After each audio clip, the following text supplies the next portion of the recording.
अस्सलाम वालेकुम व्यूअर्स। आज हम गुफ्तगू कर रहे हैं पाकिस्तान की उस सियासी सूरत हाल की जो गुज़श्ता दिन पीडीएम के सरबराही इजलास के बाद पैदा हुई है। सरबराही इजलास ने इस्तीफ़ों का ऐलान किया है और उसके बाद पाकिस्तान के दारुल खिलाफा में खलबली मची हुई है और एक पैनिक वाली सूरत हाल है। ब्यूरोक्रेसी काम करने से हिचकिचाना शुरू कर दिया है ब्यूरोक्रेसी ने, और जो सबसे ज़्यादा संगीन परेशानी की बात है वो है पाकिस्तान में मुतय्यन डिप्लोमेटिक कोर के कंसर्न्स जो अब ज़ाहिर होने लगे हैं। गुज़श्ता दिनों वज़ीर आज़म पाकिस्तान इमरान खान साहब ने एडिटर्स और कॉलमिस्ट से जो गुफ्तगू की है उसमें एक ऐसी बात कह दी है कि जिससे डिप्लोमेटिक कोर में स्टर आ गया है और उससे परेशानी बढ़ी हुई है और उसका पाकिस्तान के इंटरनल पॉलिटिक्स से वास्ता है। और उस वास्ते के सिलसिले से आज जो मौलाना फजल रहमान साहब ने इशाइया दिया था, दोपहर के वक्त में जोराना दिया था पीडीएम की लीडरशिप को, उसमें भी गुफ्तगू हुई है और उस मामले का संगीन नोटिस लिया गया है, क्योंकि ये रियासत के वसाइल से सियासत करने वाली बात है और पाकिस्तान की सियासत को बदनाम करना और मलाइन करने का मामला है। लेकिन गुफ्तगू को हम आगे बढ़ाएं उससे पहले आप मेरे चैनल को सब्सक्राइब कर सकते हैं, करें और शेयर करें और अपने व्यूज़ भी ज़रूर दें। तो भी और हम गुफ्तगू ये कर रहे थे कि वज़ीर आज़म इमरान खान साहब पीडीएम की तहरीक की वजह से काफ़ी दिनों से परेशान तो नज़र आ रहे हैं। आपको पता है जब पावर में नए आए थे तो उन्होंने सिर्फ ये एक ही बयाना था कि ये सारे चोर हैं, डाकू हैं, इनको नहीं छोड़ूंगा, इन सबको जेल में अंदर करूंगा। लेकिन मौलाना फजल रहमान के मुतल्लिक मुख्तलिफ अल्फाज ख़ासतौर पर डीजल बोलते थे, लेकिन जब मौलाना साहब धरने पे बैठ गए तो और डंडा लाठी लेके आ गए तो उसके बाद ये बयानिया ख़त्म हो गया। और फिर मुल्तान में जब सूरत हाल पैदा हुई, पहले सरकार पकड़ धकड़ कर रही थी, लेकिन जब अपोजिशन ने कहा कि डंडे का जवाब डंडे से आएगा तो वो खामोश हो गए। लेकिन अब एक और नई ट्रिक्स चलना शुरू हो गई है सरकार, जो ख़तरनाक है। इमरान खान साहब गुज़श्ता दिनों जब एडिटर्स से मुलाकात कर रहे थे इस्लामाबाद में, उन एडिटर्स में हमारे भी कई दोस्त उस मुलाकात में शरीक थे। वो मुलाकात में शामिल रहने वाले एडिटर्स काफ़ी परेशान नज़र आए जब वापस आए इमरान खान की गुफ्तगू से। तो एक साहब से जब हमारी गुफ्तगू हुई तो उन्होंने कहा कि हमने कोई एक जर्नलिस्ट ने जब इमरान खान साहब से ये पूछा तो अचानक ऐसी बात उसने कह दी जो हम तवक्को नहीं कर रहे थे। उनसे सीधा सा ये पूछा गया था कि अपोजिशन को गुज़श्ता कुछ दिनों से बड़ी ओवर कॉन्फिडेंस नज़र आ रही है, बड़ा एतमाद है कि वो हुकूमत को गिरा देंगे, क्या वजह है? तो उसने मुस्कुराया, एक छोटी सी स्माइल लाया और कहा कि उनसे ज़्यादा तो मैं कॉन्फिडेंट हूँ। फिर बाद में उन्होंने कहा कि मुझे पता है, मुझे इल्म है, ये नहीं कि मेरा अंदाज़ा है, उन्होंने कहा मुझे इल्म है कि एक दो ममालिक उनके पीछे हैं, वो उनके साथ मिले हुए हैं।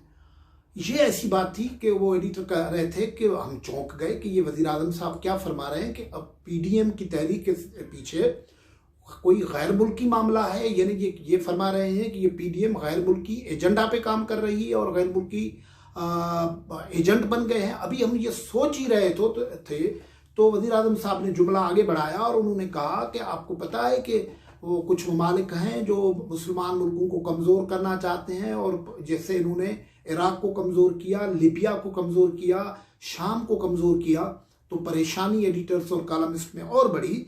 और उसका सबब ये था कि अगर इराक़ में सूरत हाल ख़राब हुई और शाम में सूरत हाल ख़राब हुई या लीबिया में सूरत हाल ख़राब हुई तो इंटरनल पॉलिटिक्स जो थी वो उस नहज पे पहुंच गई थी कि जहां मामला तो ठीक नहीं थे, फिर इंटरनेशनल एजेंडा बीच में आ गया था और इंटरनेशनल फोर्सेस बीच में आ गई थी। पाकिस्तान में बज़ाहिर तो ये जो पॉलिटिकल स्ट्रगल है वो डेमोक्रेटिक चल रही थी। अब तक जो सूरत हाल है कि वो सारे कॉन्स्टिट्यूशनल ऑप्शंस हैं जो अपोजिशन इस्तेमाल कर रही है, लेकिन उनको अगर आप गैर मुल्की एजेंट कह रहे हैं तो ये तो भाई ख़तरनाक सूरत हाल है। अब ये सूरत हाल ऐसी है कि पाकिस्तान में ये पहली मरतबा नहीं हो रहा है कि मुखालफिन को गैर मुल्की एजेंट करार दिया जाए। सबसे पहले अगर हम लिखें तो पाकिस्तान का सबसे पहला गद्दार तो उसको बोला गया, उस शख्स को बोला गया जिसने पाकिस्तान का रेजोल्यूशन सबसे पहले पास करवाया वो थे मोहतरम GM सैयद साहब। फिर आगे चलते हैं तो खुद बानी पाकिस्तान मोहम्मद अली जिन्ना साहब की हमशीरा जो थी, वो जब एक डिक्टेटर अयूब खान साहब के मुकाबले में इलेक्शन में खड़ी हुई तो वो फार्मली अखबारात, वो अभी तक रिकॉर्ड में है, कोई भी आर्काइवल रिकॉर्ड चेक कर सकता है कि उनको कहा गया कि ये भारत की एजेंट है। और ये देखें कि इमरान खान साहब की एक टेंडेंसी है कि उसके हीरोज जो हैं वो, उनको जनरल मुशर्रफ अच्छा लगता है, जनरल ज़िया-उल हक अच्छा लगता है, जनरल अयूब खान इतना अच्छा लगता है कि उसकी फैमिली उसकी पार्टी में शामिल है और उसको प्रेज भी वो करते रहते हैं।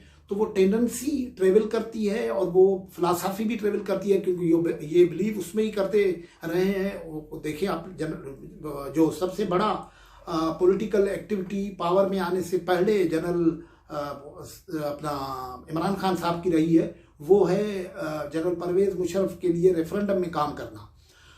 तो ये जो एजेंडा है कि इल्ज़ाम है कि अपोजिशन दूसरे ममालिक की एजेंडा कर रही है, और दो ममालिक में जानता हूँ, ये दो ममालिक कौन से हैं। आज सुबह को मेरी एक एक्स एम्बेसडर से बात हो रही थी, तो वो बता रहे थे, और गुफ्तगू हमारी किसी और मौजू पे हो रही थी, लेकिन वो बड़े परेशान थे और वो कह रहे थे कि आज सुबह से कई दोस्त ममालिक के लोग जो हैं वो उस सवाल को अपने डिप्लोमेटिक कोर को दे चुके हैं कि ये सर्च करवाएं कि ये किस पे इल्ज़ाम लगाए जा रहे हैं कि कौन से ममालिक हैं जो पाकिस्तान के अंदर, पाकिस्तान के इंटरनल पॉलिटिक्स में मुदाखलत कर रहे हैं। वो आज पाकिस्तान की डिप्लोमेटिक कोर भी उस हवाले से परेशान नज़र आती है।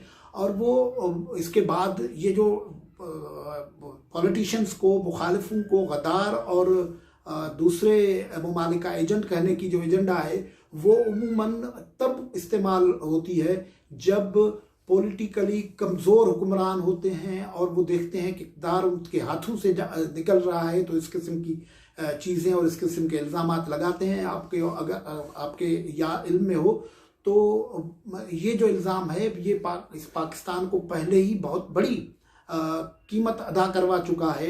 एक मरहले पे हमने देखा कि मोहतरमा बेनज़ीर भुट्टो साहबा को भी एजेंट कहा गया, सिक्योरिटी रिस्क कहा गया, और बाद में ये इस किस्म के इल्ज़ामात आगे पीछे हमारी पॉलिटिकल लीडरशिप जो है, बलोच लीडर्स पे जो आजकल ज़ाहिर है पावर मेन स्ट्रीम में मौजूद है, उनको एक लंबे अरसे से गद्दार कहा गया, पख्तून लीडरशिप को गद्दार कहा गया। फिर उनको, जिनको गद्दार कहते थे, उनको बाद में ये खुद हलफ उठवाते हैं और अपना हुकूमतें देते हैं।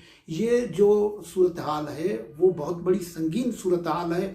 और इमरान खान अगर इस नफ्सियाती और इस माइंड सेट में चले गए हैं, मिसमेंटल स्टेट में चले गए हैं, तो इसका मतलब ये है कि अब उसके हाथ पैर ठंडे हो रहे हैं, उसका काम आगे नहीं बढ़ रहा है, पॉलिटिकल वो कमज़ोर होने जा रहे हैं। और ज़ाहिर है ये जो सूरत हाल है, अब हम देखें कि इमरान खान के आसपास में जो लोग थे वो भी अब गुफ्तगू कर रहे हैं कि हम तो मुज़ाकरात के लिए तैयार हैं। फवाद चौधरी साहब यही कर रहे थे कि मुज़ाकरात के लिए तैयार हैं। आपके इल्म में ये भी बताया कि आज दोपहर को जो ज़ोराना दिया है मौलाना फजल रहमान साहब ने PDM की लीडरशिप के एजाज़ में, उसमें भी इमरान खान के इस बयानिए का, इसका गुफ्तगू का नोटिस लिया गया है। और ये इस हवाले से बड़ी संगीन सूरत हाल है, क्योंकि पाकिस्तान के जिन ममालिक के मुतालिक इशारे दिए जा रहे हैं उनसे बहुत बड़े दोस्ताना ताल्लुकात हैं। अगर हम गुफ्तगू करें तो पाकिस्तान के पड़ोस में ज़ाहिर है चीन तो अब इन्वेस्टमेंट कर रहा है। क्या आप चीन का जिक्र कर रहे हैं? अगर वो नहीं कर रहे हैं तो आप क्या अब ईरान का जिक्र कर रहे हैं, आप सऊदी अरब का जिक्र कर रहे हैं, आप दुबई का जिक्र कर रहे हैं। और ये ऐसा बयानिया है जो पाकिस्तान को एक ऐसी अंधी टनल में जाके बंद कर देगा जिससे पाकिस्तान का निकलना मुश्किल हो जाएगा। ये इस किस्म की आग से खेलने का जो शौक है ये हमारे ऐसे हुक्मरानों को होता है जिनकी अवाम में रूट्स नहीं होती हैं, फिर ये इसे आग से खेलते हैं, खुद निकल जाते हैं, अवाम जलते रहते हैं। खुदा न करे ऐसी सूरत हाल हो। आज की गुफ्तगू में यहाँ से हम आपसे इजाज़त लेंगे। अल्लाह हाफ़िज़।